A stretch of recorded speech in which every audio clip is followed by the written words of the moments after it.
다른 이로서는 구원을 받을 수 없나니 천하 사람 중에 구원을 받을 만한 다른 이름을 우리에게 주신 일이 없음이라 하였더라.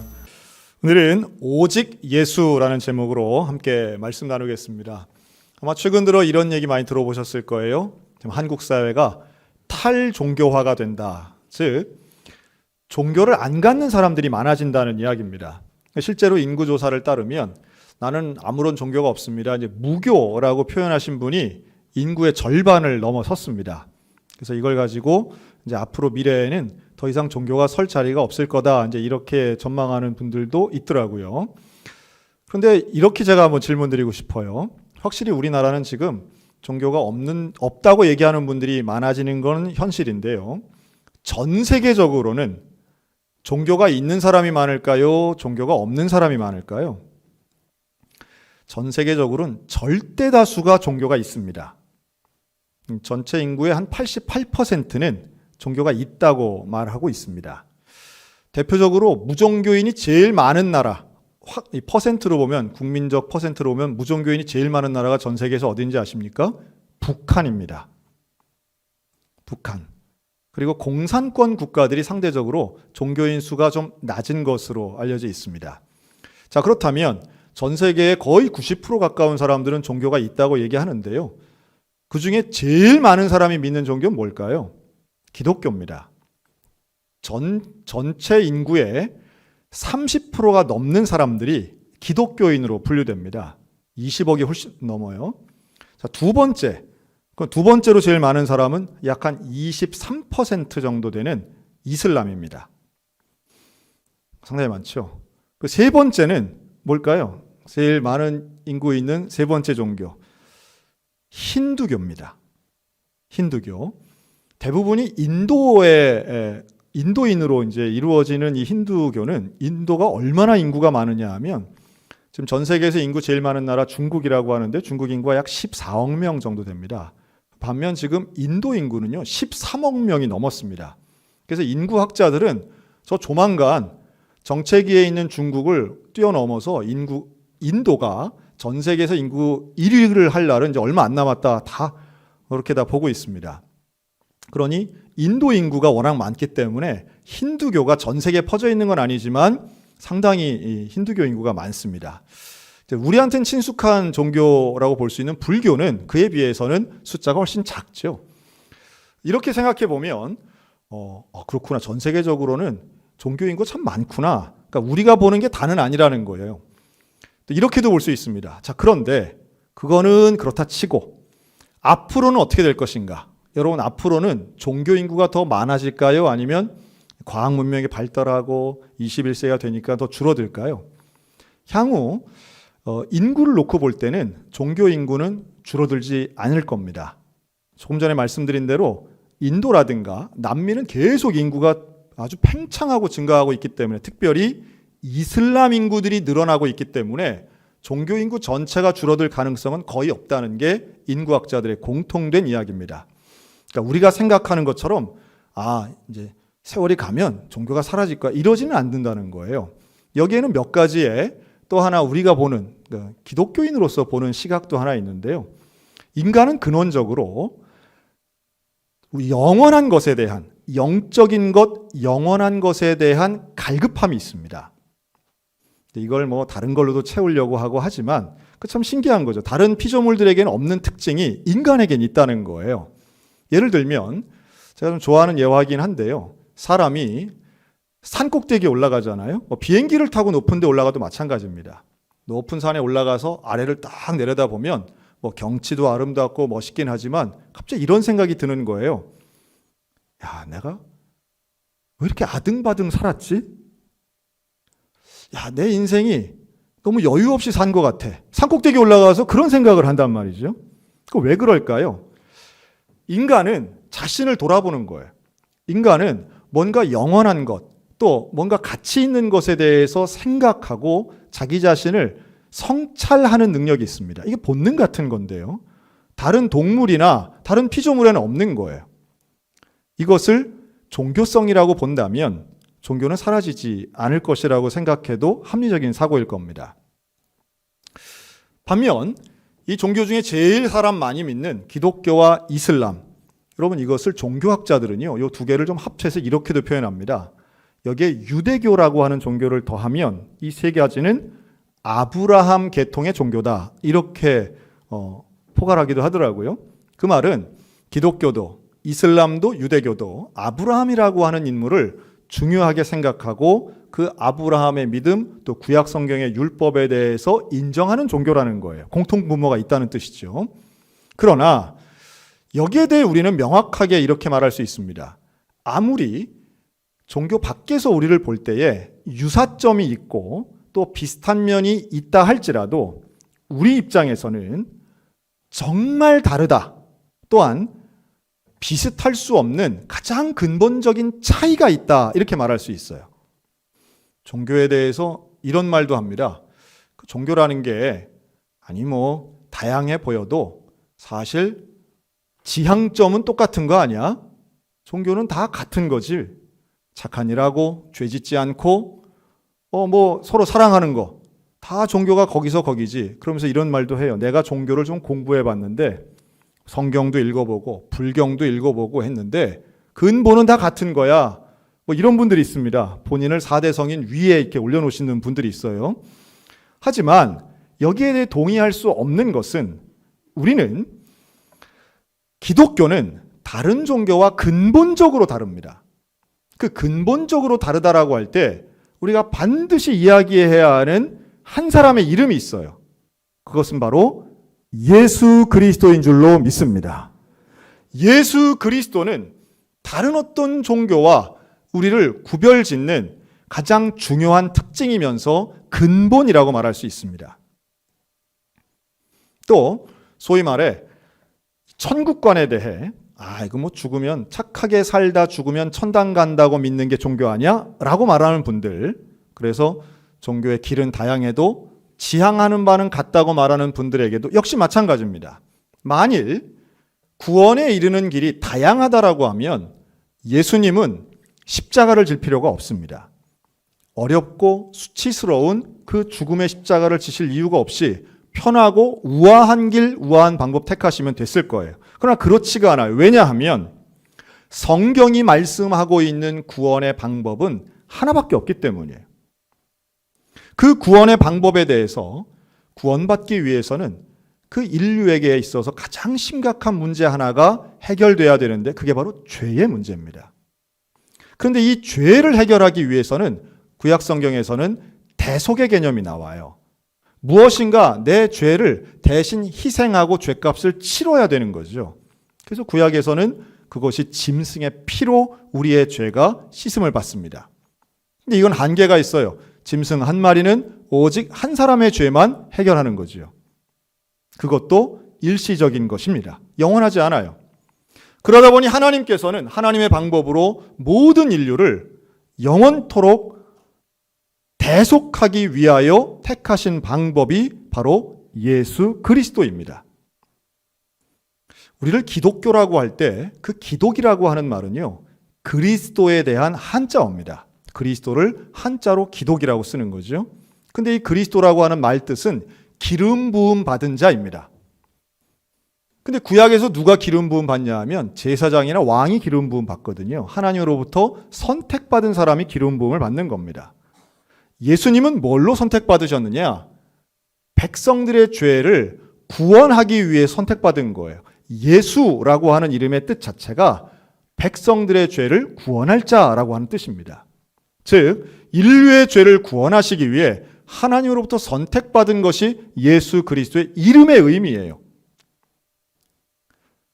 그런데 단순하게 이름만 그런 것이 아니라 예수님은 어떤 분이시냐 하면 성경은 예수에 대해 이렇게 말합니다. 그는 근본 하나님의 본체이시나 하나님과 동등됨을 취할 것으로 여기지 아니하시고 종의 형체를 가지고 이 땅에 오신 분이 예수님이라고 말합니다.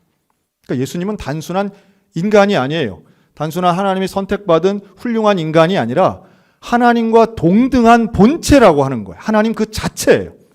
하나님께서 이 땅에 오셔서 인간의 몸을 입고 이 땅에 오셔서 죽음을 당하셨는데 그것이 우리의 죄를 용서하시기 위해서 이 땅에 오셨다라고 하는 겁니다. 여러분, 이 예수님을 만나시기를 주의 이름으로 축원합니다. 이 예수님을 보면, 예수님을 만나면 하나님을 보는 거예요.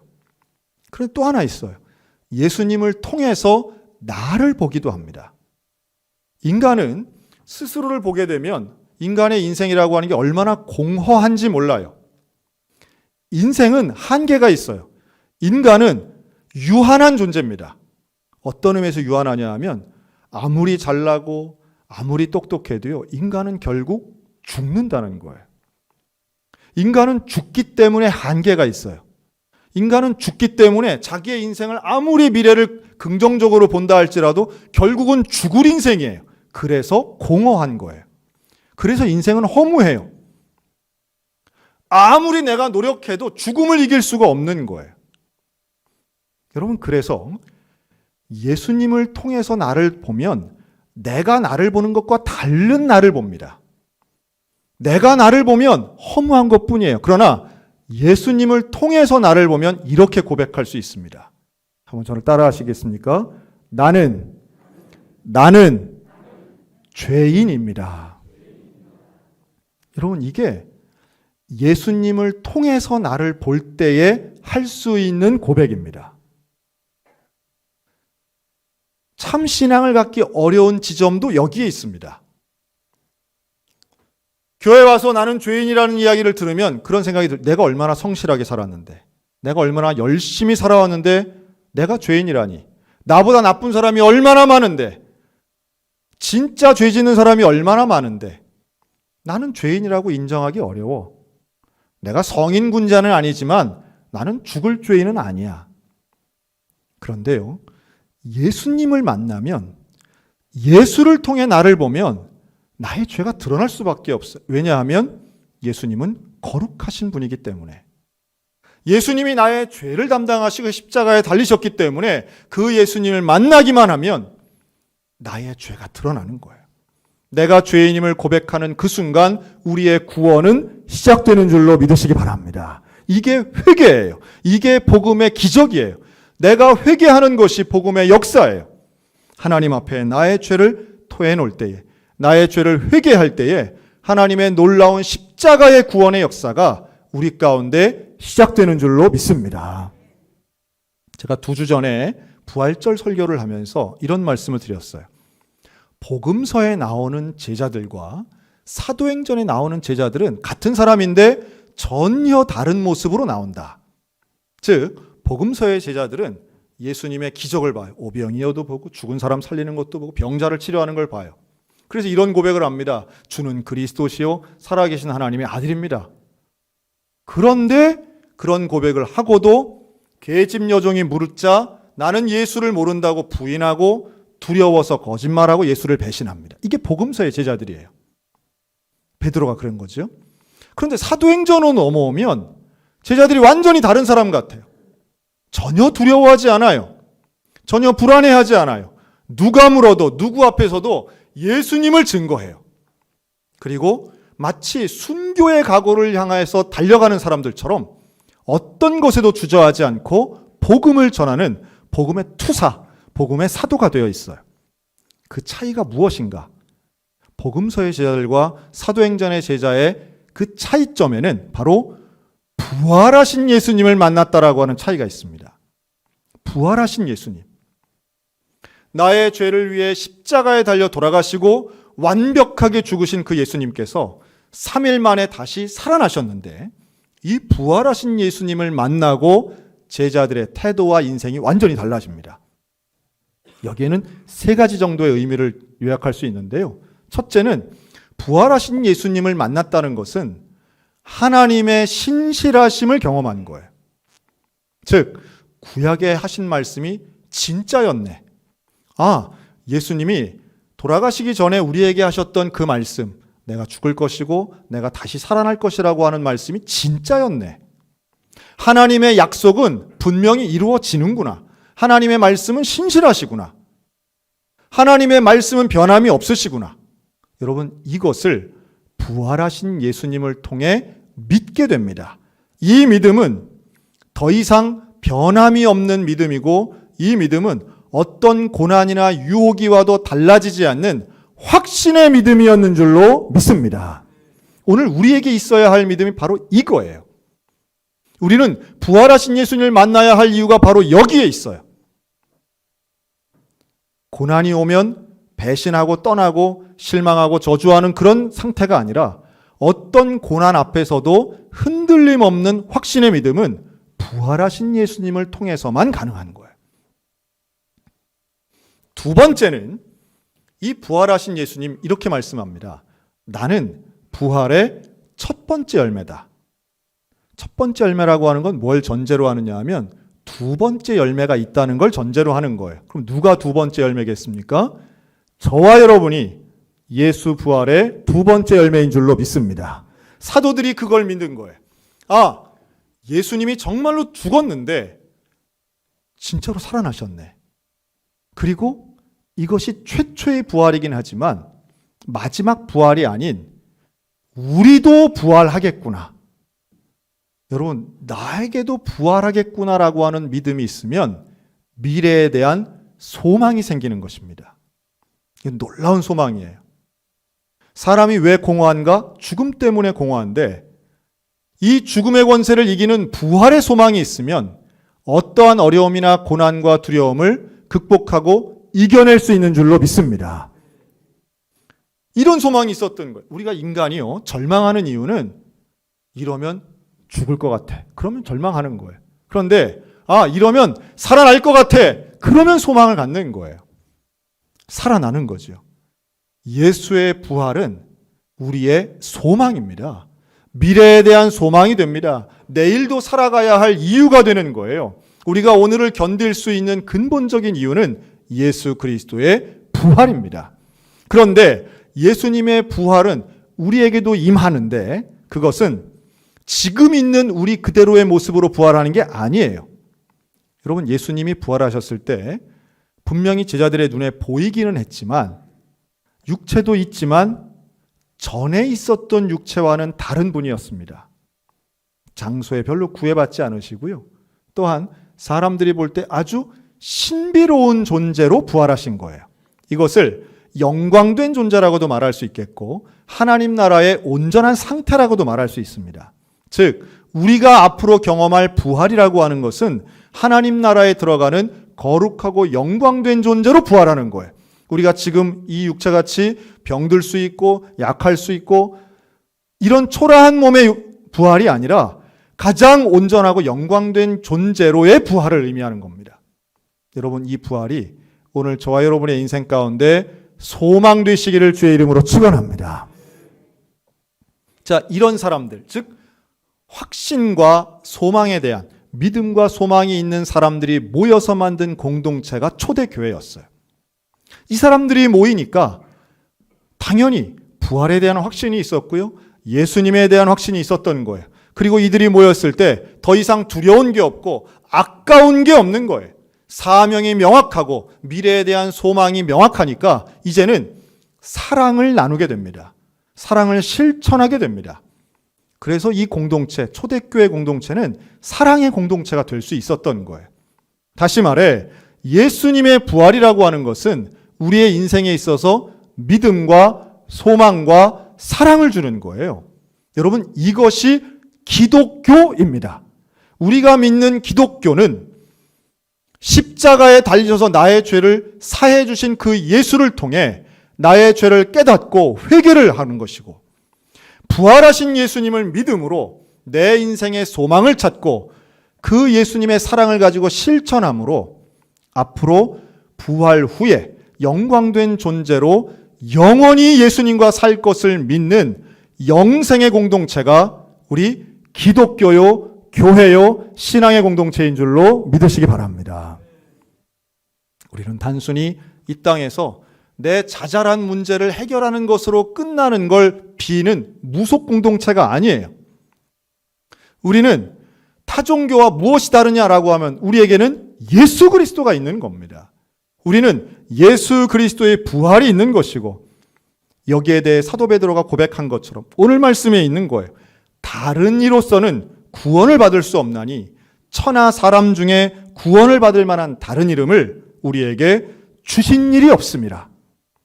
여러분, 이게 사내들인 공회에서 제사장 또 재판관 앞에서 담대히 이야기한 이 베드로의 고백은 오늘 우리들의 고백이 돼야 될 줄로 믿습니다.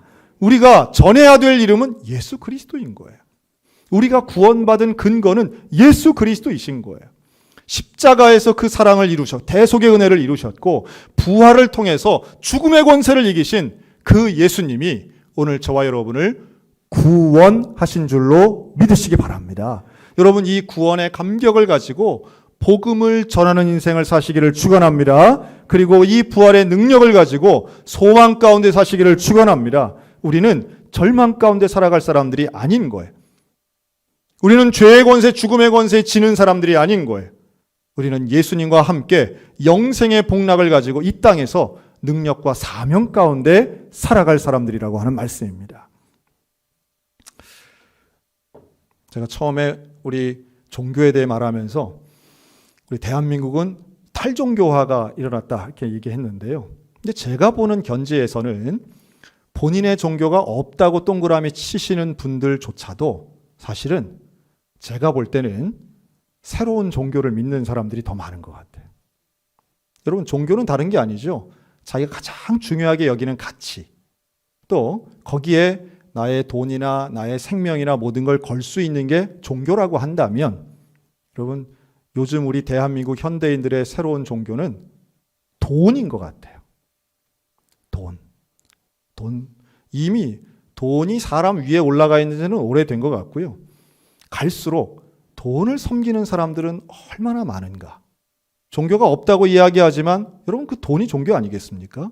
이미 거기에 모든 자기의 삶의 목적을 걸고 거기에 목표를 걸고 그 방향으로 뛰어가고 내 건강도 필요 없고 어떤 것도 필요 없고 나는 돈만 있으면 돼 라고 말하는 순간 그는 이미 돈 종교, 만모니즘에 빠져 있는 겁니다. 또 있습니다.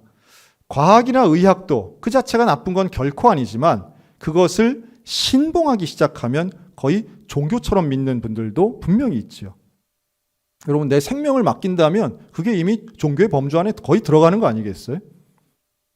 다만 저는 오늘 코로나19 상황에서 우리 대한민국 사람들이 의학이나 과학을 신봉하는 것에 대해 의심하기 시작했다는 것은 또 한편으로는 다행한 면도 있다 하는 생각을 합니다. 그럼 그 증거가 여러분 백신 맞지 않는 것 같아요. 백신 왜 안 맞습니까? 왜 이렇게 두려워합니까? 의심하잖아요. 완벽하지 않다는 걸 아는 거예요. 과학과 의학이 분명히 중요한 도구이고 우리에게 필요한 것 분명히 맞지만 그 자체가 절대적인 거 아니라는 걸 우리는 잘 깨달아야만 합니다. 최소한 우리 기독교인들에게 절대적인 것은 진리인 것이죠. 진리는 예수 그리스도입니다. 그런데 성경은 그 진리 외에 다른 것을 섬기는 걸 우상이라고 말하는 거예요. 여러분, 돈이 우리에게 우상된 지는 정말 오래된 것 같아요. 우상과 하나님 겸하여 섬길 수 없습니다. 여러분, 하나님을 온전히 섬기는 예수 그리스도를 믿는 그리스도인들 되시기를 주의 이름으로 축원합니다. 돌아가신 김준곤 목사님이라는 분 계십니다. 이분은 한국 대학생 선교회 CCC라고 하죠. 창시자로 알려져 있고요. 많은 청년들에게 예수 그리스도의 피 묻은 복음을 전하여 그리스도의 계절이 오게 하자 이렇게 설교했던 설교가로도 유명합니다. 근데 이 김준곤 목사님이 청년들 수련회나 이 설교 시간에 많이 하셨던 레파토리 하나가 있어요. 그게 뭐냐면 백문일답이라고 하는 겁니다. 100가지로 질문해서 한 가지로 답한다 이런 뜻인데요. 오늘 제가 이걸 한번 좀 해보려고 그래요. 제가 질문을 하면 여러분들이 답을 하는 겁니다. 근데 뭐라고 답을 하느냐 하면 저를 한번 따라해 주세요. 예수 그리스도. 이렇게 답하시면 됩니다. 그런데 그냥 하는 게 아니라 이렇게 오른손을 듭니다. 오른손 드는 건 방역수칙에 아무 상관없어요. 옆 사람만 안 잡으면 돼요. 자, 한 번만 연습해 볼게요. 예수 그리스도. 우리의 구원자는 누구입니까? 이 세상의 진리는 누구입니까? 내 인생의 주인은 누구입니까? 참 생명을 주시는 분은 누구입니까? 우리 교회의 주인은 누구입니까? 우리 가정의 머리는 누구입니까? 전 세계 사람에게 전해야 할 이름은 누구입니까? 내 인생의 해답은 누구입니까? 내 인생의 구원자는 누구입니까?